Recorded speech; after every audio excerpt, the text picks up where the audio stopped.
राष्ट्रपति Donald Trump ने भारत की चुनाव प्रक्रिया की तारीफ करके दोनों लोकतंत्रों में चुनाव की ईमानदारी को लेकर चल रही एक बेहद विभाजित बहस की ओर ध्यान खींचा है।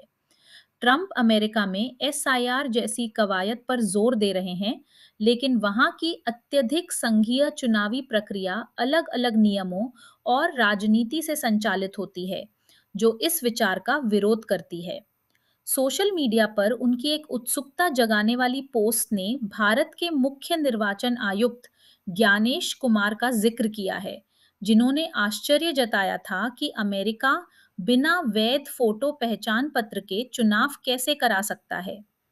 इस पोस्ट ने अमेरिका और भारत दोनों में चुनाव की ईमानदारी को लेकर चिंताओं को फिर से ताजा कर दिया है। इस बात से तो कोई इनकार नहीं कर सकता कि प्रक्रिया निष्पक्ष और पारदर्शी होनी चाहिए, लेकिन सहमति बस यहीं तक है। दोनों देशों में दल भक्ति की राजनीति से राजनीतिक अविश्वास को बढ़ावा मिला है, जिसके कारण चुनाव हारने वाले चुनावी ईमानदारी पर बार-बार सवाल उठाते रहते हैं।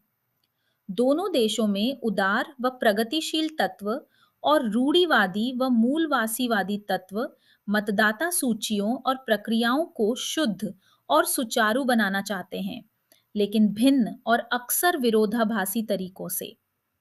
भारत और अमेरिका चुनाव के नियमों पर एक साझा लोकतांत्रिक एजेंडे की अगुवाई कर सकते हैं, लेकिन ऐसा अपनी चुनावी प्रक्रियाओं में भरोसा और ईमानदारी बहाल कर लेने के बाद ही हो सकता है। भारत के राष्ट्रीयकृत चुनाव प्रशासन तंत्र ने ज्यादातर बढ़िया काम किया है, मगर अब वह वैधता के संकट का सामना कर रहा है। अमेरिका का विकेंद्रीकृत तंत्र नाम जोड़ने और मतदान की प्रक्रिया में बहुत सारी कमियां छोड़ता है और उसे भारत निर्वाचन आयोग ईसीआई जैसे ज्यादा मजबूत राष्ट्रीय ढांचे से फायदा हो सकता है। विस्तृत safeguard American voter eligibility save act फरवरी में पारित किया गया और अभी सीनेट में लंबित है। अमेरिकी संविधान प्रत्येक राज्य को अपना खुद का तरीका प्रदान करता है, लेकिन कांग्रेस किसी भी समय कानून के जरिए ऐसे विनियमन बना या बदल सकती है। ये भारतीय संविधान के बिल्कुल उलट है, जो ईसीआई को एक संवैधानिक निकाय बनाता है। अमेरिका हो या भारत, दोनों देशों में मौजूदा कानून में इसे लेकर कोई अस्पष्टता नहीं है कि केवल नागरिक ही पंजीकृत हो सकते हैं और वोट दे सकते हैं। मगर ये सुनिश्चित करने वाली प्रक्रिया दोनों जगह बहुत विवादित हो गई है।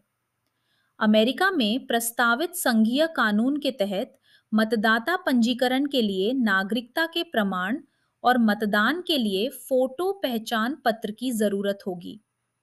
भारत में एसआईआर इस जरूरत को बगैर पारदर्शिता, समुचित सलाह मशविरे या पर्याप्त समय के गुपचुप ढंग से लागू करने की कोशिश कर रहा है।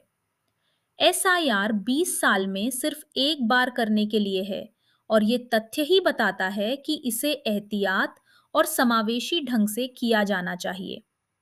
दोनों देशों में सत्तारूढ़ सरकारें सोचती हैं कि चुनाव प्रक्रिया बहुत ज्यादा उदार है और विदेशियों को मताधिकार हासिल करने देती है, जबकि उनके विरोधी चुनाव की ईमानदारी के नाम पर सामाजिक समूहों को निशाना बनाने की व्यवस्थित और पूर्व नियोजित कोशिशों पर उंगली उठाते हैं।